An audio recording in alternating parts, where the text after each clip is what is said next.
It's Kane Hodder from Friday the 13th. You are listening to 13 Days of Friday on Rock Video Rental.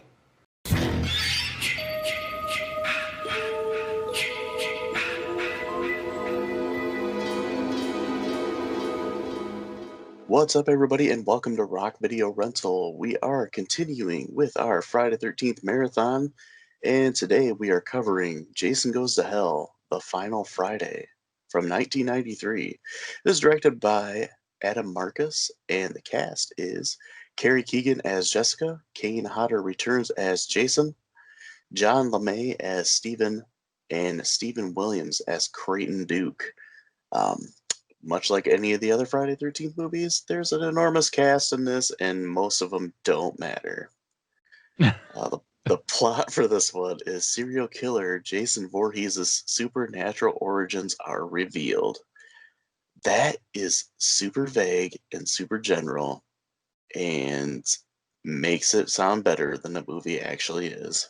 So whoever wrote that, props. I feel like they should just be like, Friday the 13th, let's pull a ton of crap out of our butt. Let's make a Friday the 13th movie that most people won't like. I guess the movie starts off with Jason being blown to pieces by like a SWAT team or something. Whoa. Wait a minute. I got one thing to say.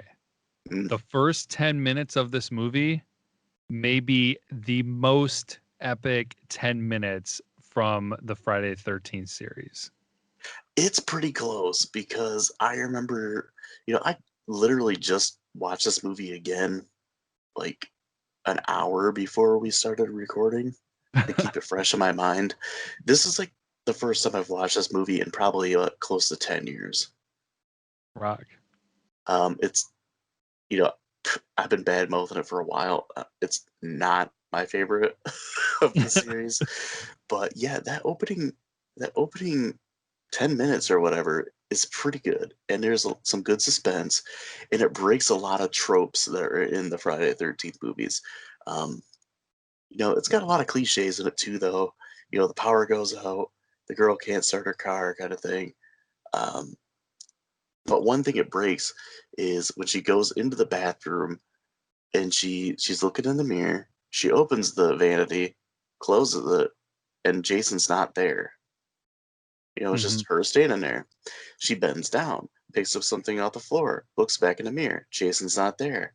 She does something again, and then like all of a sudden, was it the lights go out?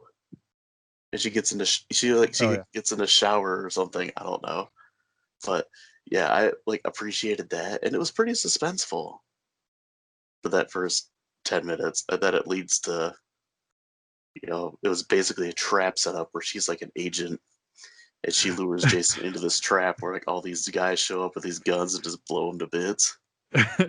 Yeah. And I actually thought something weird was going on because she did like a weird jump. It wasn't even a flip or anything, but she like did this really weird like athletic jump, and I was like, what's going on? Yeah.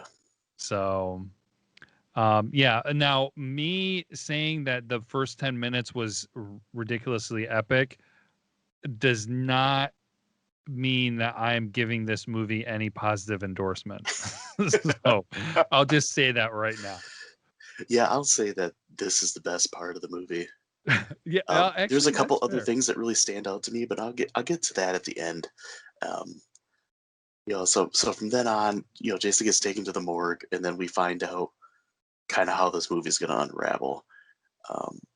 Where basically Jason is like the the actual like Jason is kind of like a being that can possess people and control their bodies, but we find out that's only for a limited time. So he has to like kill other people to put his soul or being into their bodies until he can create his final form by putting himself into another member of the Voorhees bloodline. Wait, it was only for a limited time? Yes.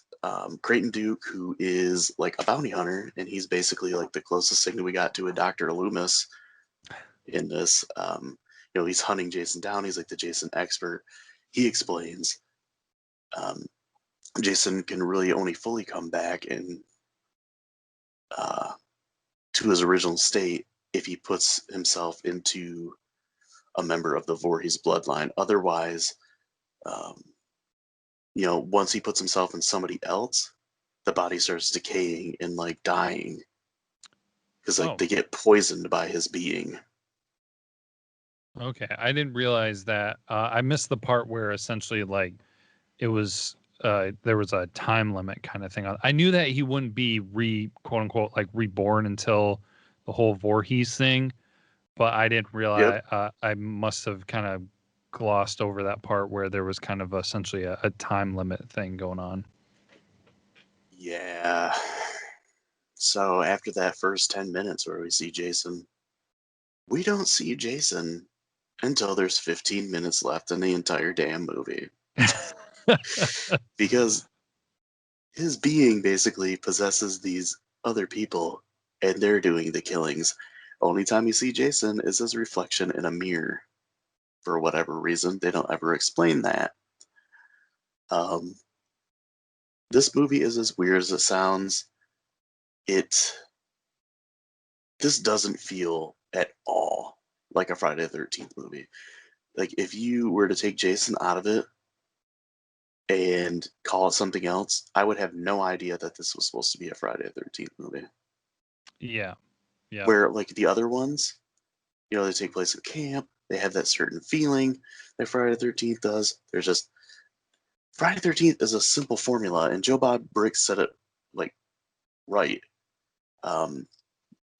Famous horror movie host from Monster Vision, and he has like The Last Drive, and now Joe Bob Briggs. He said the Friday the 13th guys remade the same movie 8 times, and that takes talent. It's a simple formula. You take Jason in a mask going to a camp and killing counselors. The end. Yes. That's all you have to do. And they like completely overthought it. They had way too much crap. And then they like, it's almost like they pissed on the whole franchise by saying, oh, Jason's actually like this creature that, like a parasite that feeds on bodies. And this is how he becomes like immortal. And he can only be killed by someone else of the Voorhees bloodline. Yeah, because there's something. Because there's something special about the Voorhees bloodline, and no, just like, I don't even know exactly where to go with this, but I will say this. I was gonna kind of save it until later, but I'll go ahead and say it now because you kind of said how essentially remove the name of the movie and you wouldn't know it's a Friday the 13th movie. If you replaced Jason's character with like just some kind of, I don't know, killer demon, whatever you want to call it, and had everything with this movie stay the same, honestly, I feel like it's an okay movie. Like it was entertaining. It was kind of an interesting concept. There were some weird things. The special effects were really good. The acting was decent.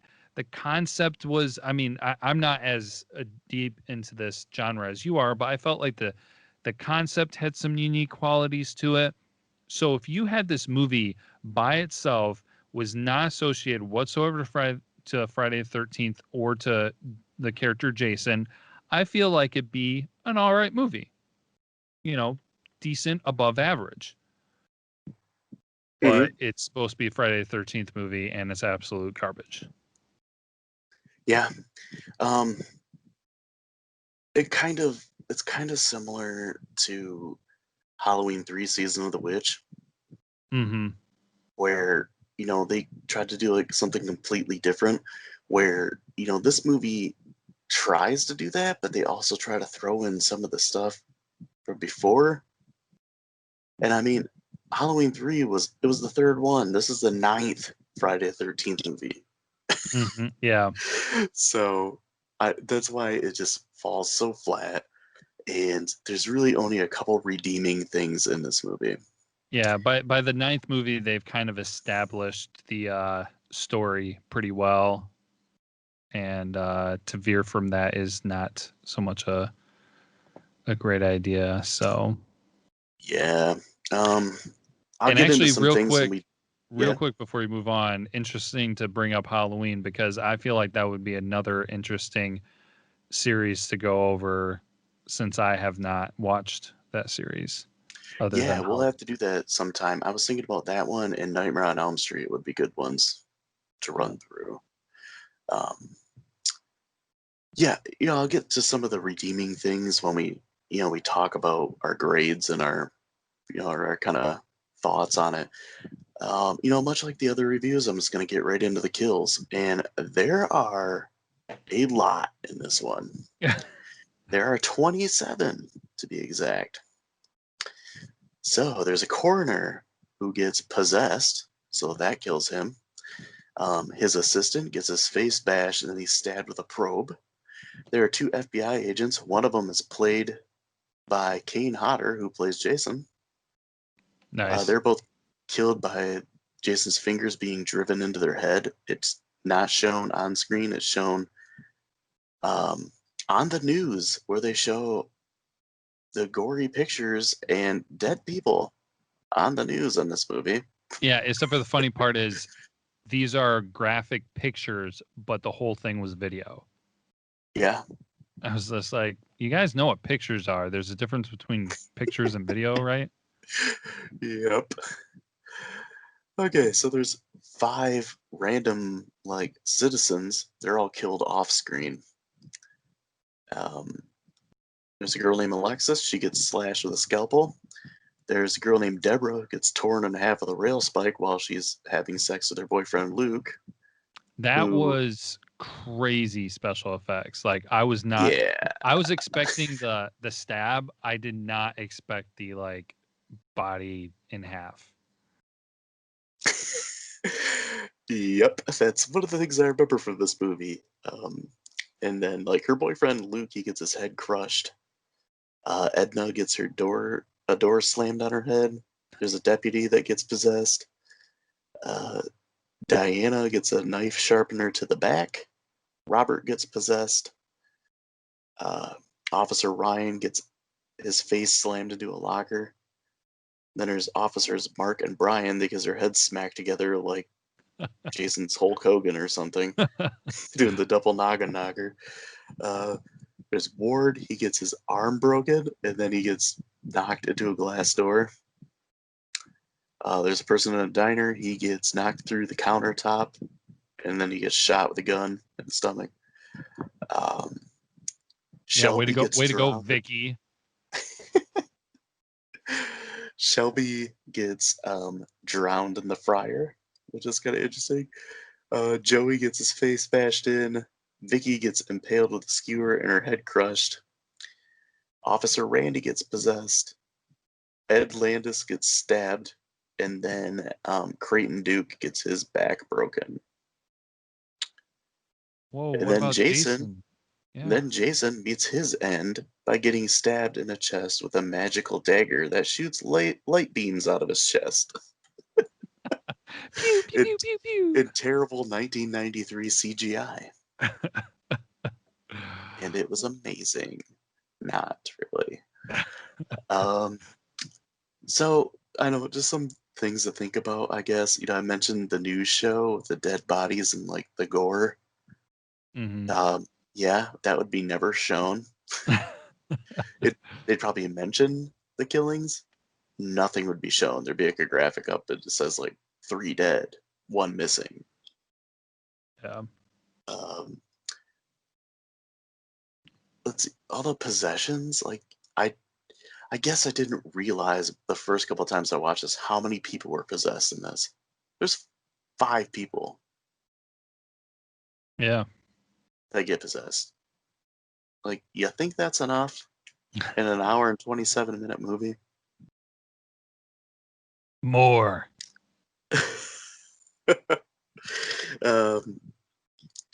Yeah, and I mean the ending for the movie It's one of those movies where it's like they have all this build up, and then that's how they end it. Where she just like reaches around and stabs him in the chest, and then light beams shoot out, and then like all these arms that look like Thing from Fantastic Four pulling him into the ground. They look like Muppet arms. Yeah, they weren't the greatest. He gets pulled down into the dirt, and boom, end of movie.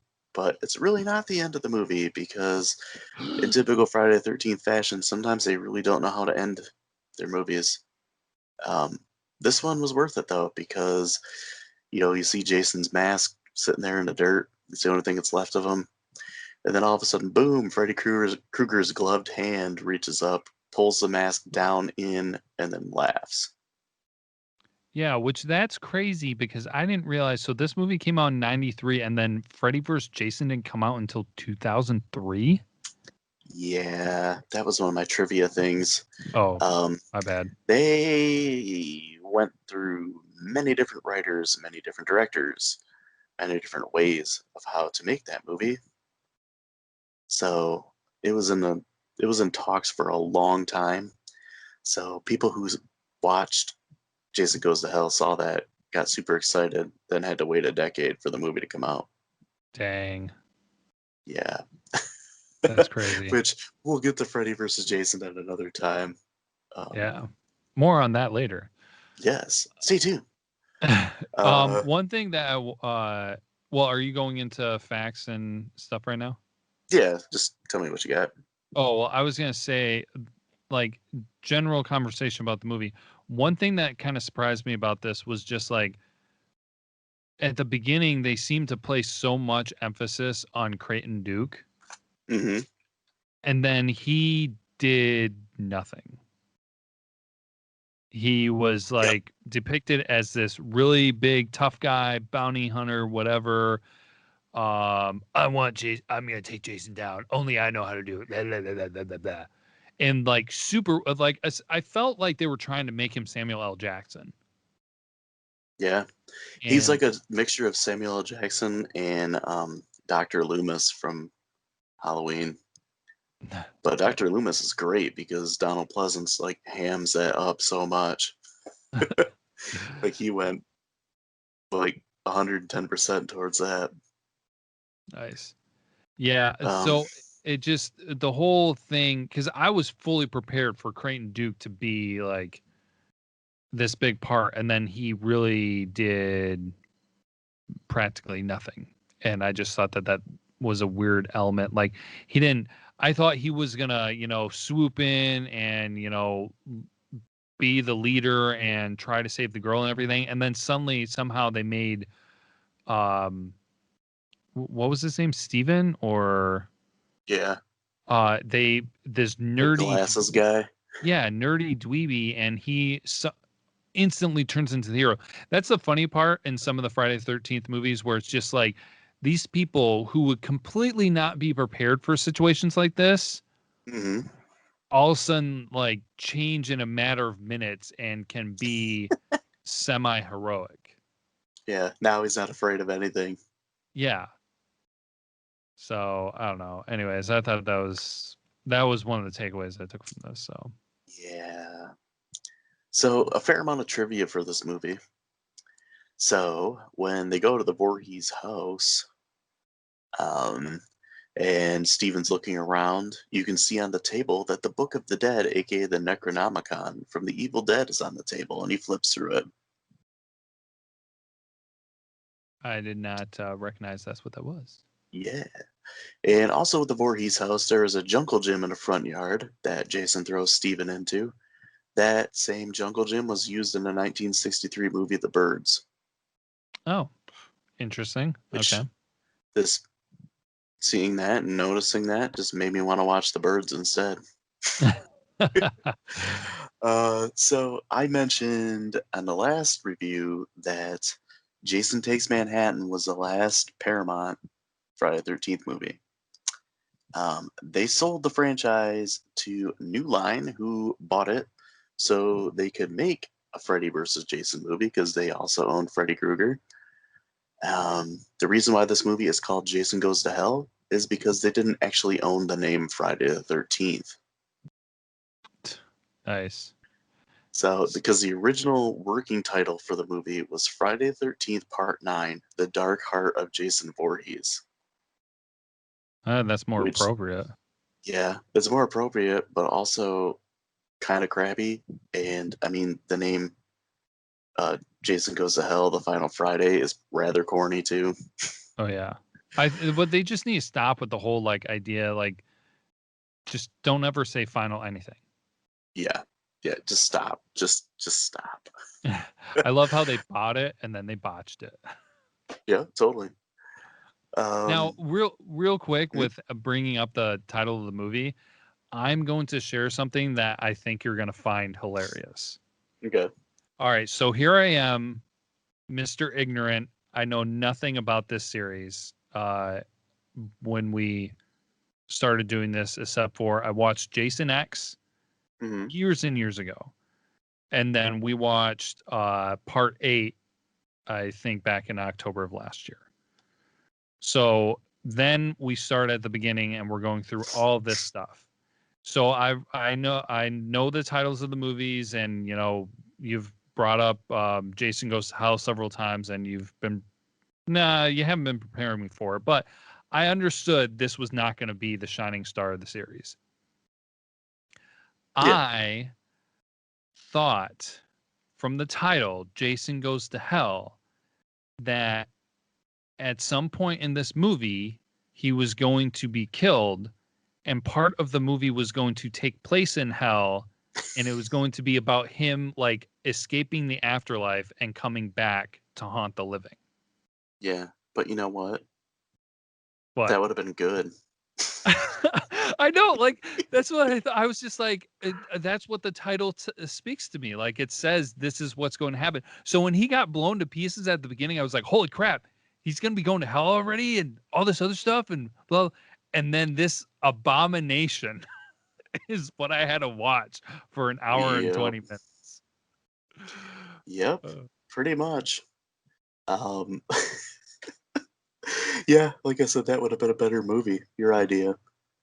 Um, so this movie is the only movie in the series to be released in the 1990s. It pretty much killed it off for a while. I mean, until Freddy versus, or not, until Jason X came out. mm-hmm. Another couple interesting things. So the crate in the basement of the Voorhees house was a prop from the story The Crate from Creepshow in 1982. Oh, that's cool. Which I don't know if you've ever seen Creepshow. It's a pretty interesting movie. It's an anthology, so there's like I think 4 different stories in it. Mm. It's something you should check out. I think you'd probably enjoy it because some are pretty fun, other ones are pretty creepy. But there's actually one that has Ted Danson in it, and I know you like Cheers, so it's got him and Leslie Nielsen in it. Um, so another one I got here. So the ending, I mentioned that it took 10 years uh, to make that to make Freddy versus Jason with Freddy's glove there. Um, yeah, big letdown there. Yeah. Wait 10 years and then, I mean, Freddy versus Jason is what it is. It's funny. I watched this movie tonight with my wife, and she's like, "So, Freddy's glove comes up, pulls the mask in, and then how long was it when they made Freddy vs. Jason?" I said 10 years, and she's like, "And then it sucked."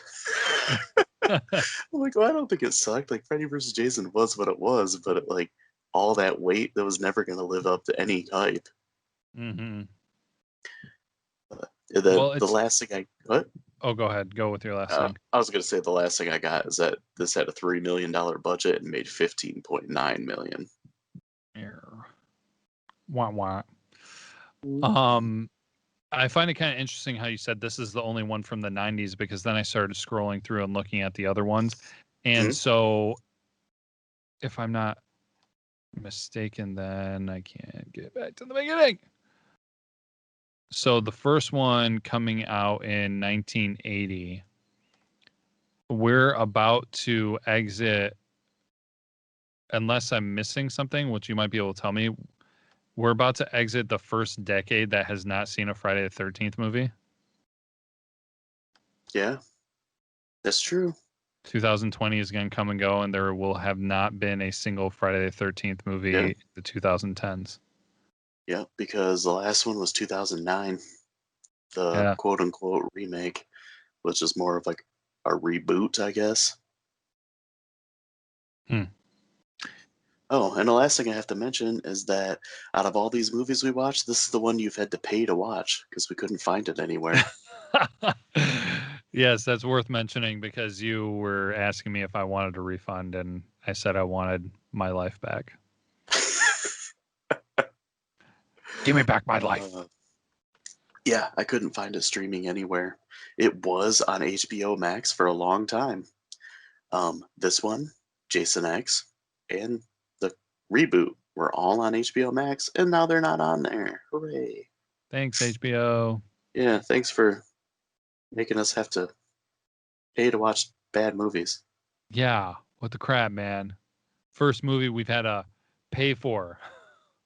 Yeah, I might have to pay to rent Jason X because that's like the only one in the series that I don't own.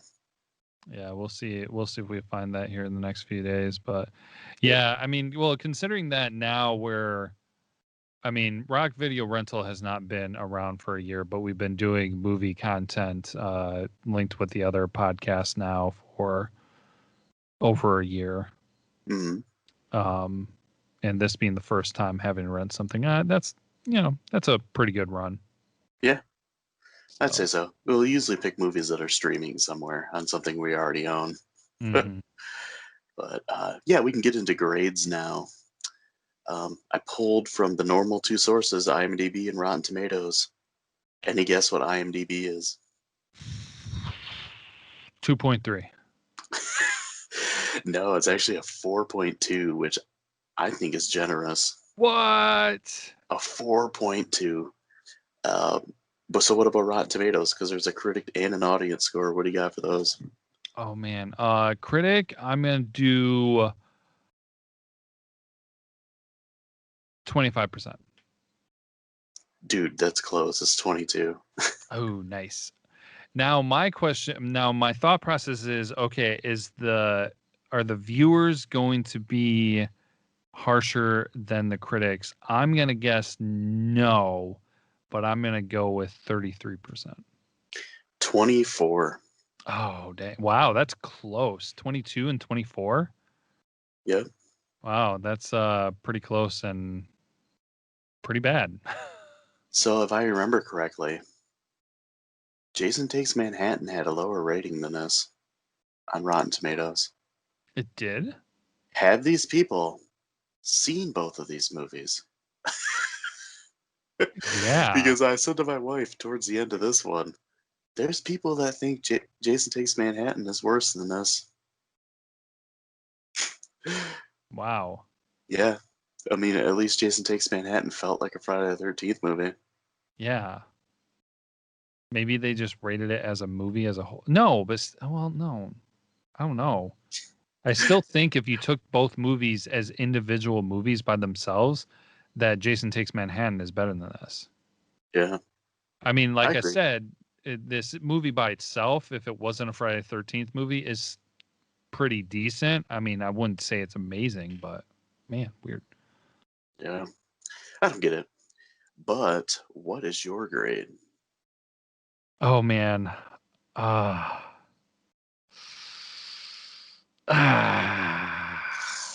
Eh. I'm just gonna do that for like 5 minutes until I can make up my mind. I am going to go with. So I'm doing this for because these ratings have been like from the series, Mhm. and so I'm gonna go with a 1.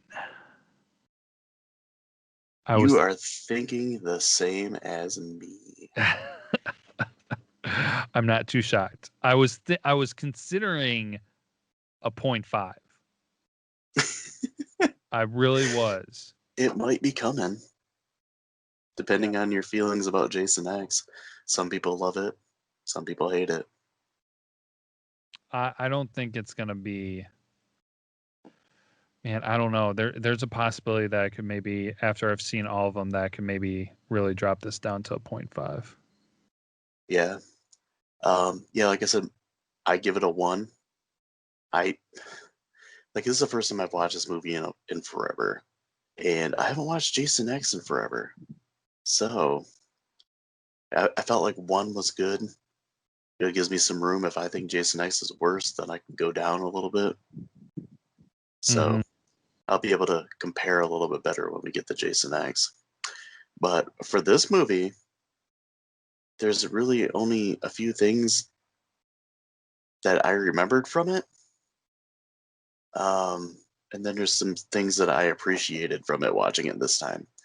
The things I remembered from it were that beginning scene where Jason gets blown to pieces, the dude like devouring Jason's heart in the Yeah. autopsy room, the girl getting split in half with that spike. Mm-hmm. I remember that vividly, and obviously the ending with the light beam shooting out of Jason's chest. I saw that before I saw the whole movie because I saw it on TV when I was like 12 or 13. Just on regular network TV, so everything was edited. Um, and then obviously the scene where Freddy pulls the mask into the ground. Yeah. Those are the things I really remembered from this movie.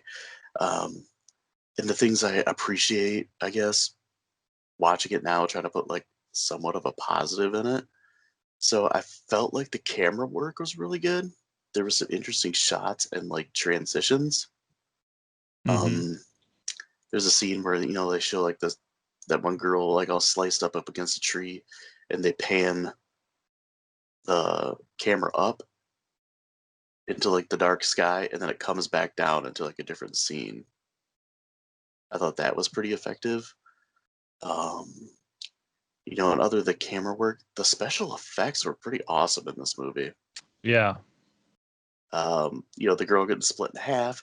There's a scene where the possessed deputy or whatever is like decaying after Jason leaves his body, Mm-hmm. and he turns like into the soupy, sloppy mess, and it reminds me of Hellraiser.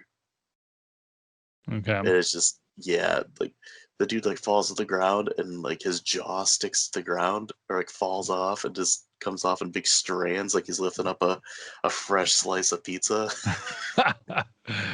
Yeah, That was no, like I that thought made me about go, whoa. that jaw special effects moment like really stuck out to me. I was like, wow, that's really well done.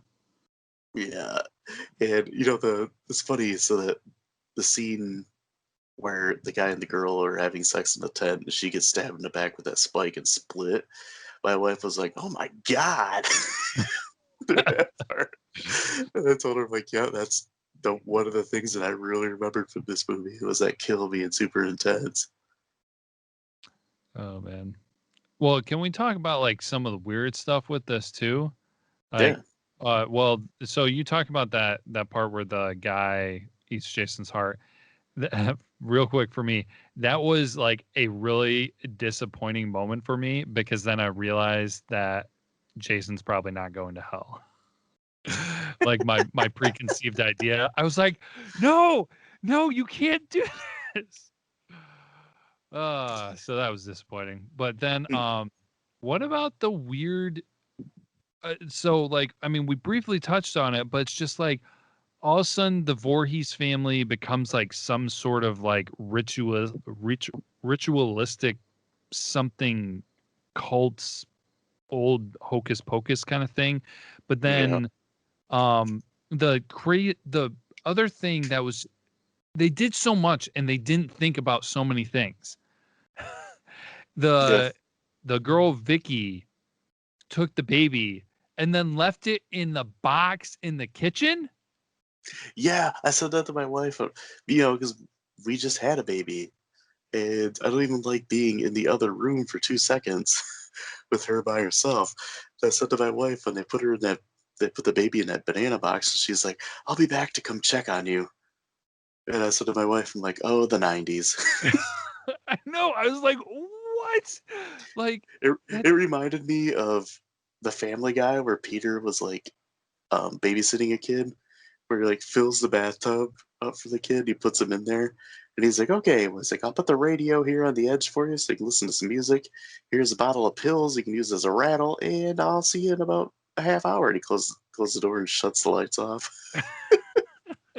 I know. I was just like, how did they even think that because that wasn't even a small baby either. Like it was a decent sized baby who Like a 5-month-old, probably yeah, six who months. easily would have gotten out of that box, fallen on the floor and more. Yeah. So just ridiculous. And then if I'm not mistaken, like the the Jessica, Yes. she I thought Vicky was just gonna watch the baby for a little while, but then Jessica's later on like at home or something taking a shower, and it's just like, dude, what did you do with your kid? Like Yeah. they don't even care about the kid that much. You want to know what I noticed in that? Yeah.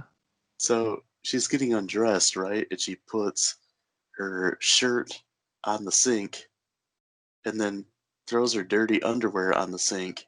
She takes a shower. She doesn't get dried off. She puts the shirt and the underwear back on.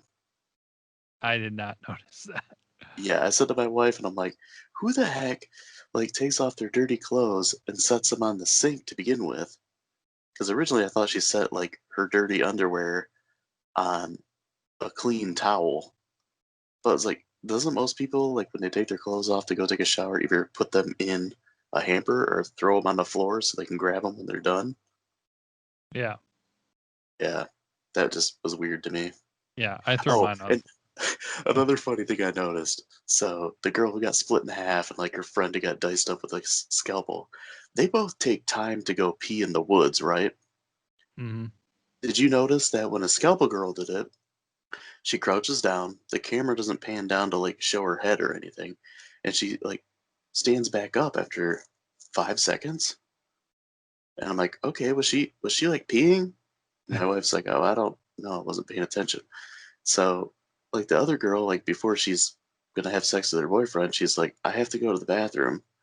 And he's like, okay, hurry back. And she like walks off, goes up by a tree, pulls her panties down, squats down. They show her squatting. She squats down for 5 seconds, stands up and goes back. I'm like, what? How fast can you pee? And like you had to go that bad that you had to like stop your boyfriend to get up and go, and he only went for 5 seconds. Well, actually, here's the really funny thing is because I watched this one with subtitles, Hmm. just because I had the volume down a little bit, and so I wanted to make sure I could catch everything that was being said because sometimes the volume's like really crazy, really loud, really quiet. Hmm. And so with the subtitles on, when the first girl went to the bathroom, in the subtitles it said something like "sound of urination." But then when the second girl went to the bathroom, there was no subtitle. I was just Maybe like, she didn't pee loud enough. I guess not. I just thought that was kind of funny. But then something that I picked up on that scene that I thought was ridiculous was, okay, there's the three of them there. The one girl and the guy, the one girl's just like, hey, can we have the tent? And the other girl that dies first is just like, you know what, that's fine. I'll just sleep out here. I'm okay with sleeping outside. She winds up getting killed by Jason or the possessed person.